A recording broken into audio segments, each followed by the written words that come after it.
Assalamualaikum warahmatullahi wabarakatuh. Waalaikumsalam warahmatullahi Alamin. Wassalatu wassalamu ala sayyidina Muhammadin wa ala alihi wa sahbihi ajma'in.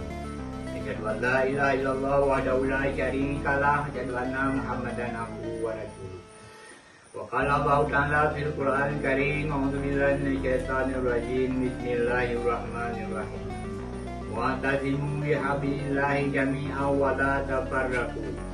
Sadaqallahul azim.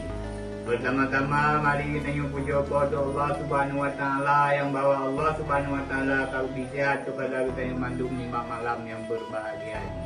Sehingga dapat kita yang mencapai lima malam yang berbahagia ini. Wujud dan maksud lain yaitu untuk kita yang sugeng perjuangan.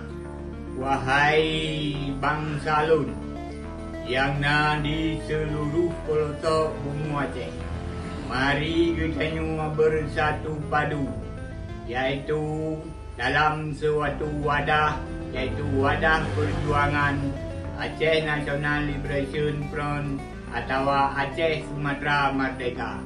Mari kita bersatu padu, dan kita bersatu padu pasti akan teguh. Apabila kita bercerai-berai, pasti kita akan meruntuh. Pepatah Aceh mengatakan, penyampuh purih tubuh tampilan, nyetri dalam kawan hantarkan guna. Tapi penyampuh purih sabah ikatan, geris kotoran bansi nena. Wahai bangsa Lun yang di seluruh bumi Aceh, mari kita bersatu padu untuk tapu'i, untuk kibarkan bendera kecintaan kita yaitu bendera bintang bulan.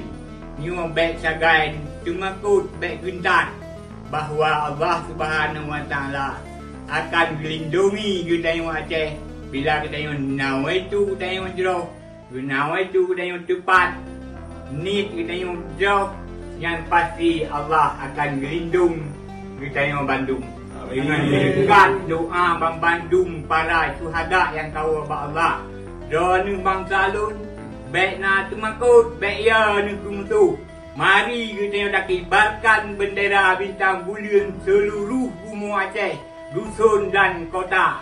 Buat lelaki dan wanita, nyu baik rasa takut, bukan kita dalam perjuangan yang suci nyu. Mudah-mudahan Allah akan beri kemenangan kepada kita bangsa Aceh. Amin ya rabbal alamin. Tengok pemantang. Nasrum minallah wa fathum qarib. Assalamualaikum warahmatullahi wabarakatuh. Merdeka! Merdeka!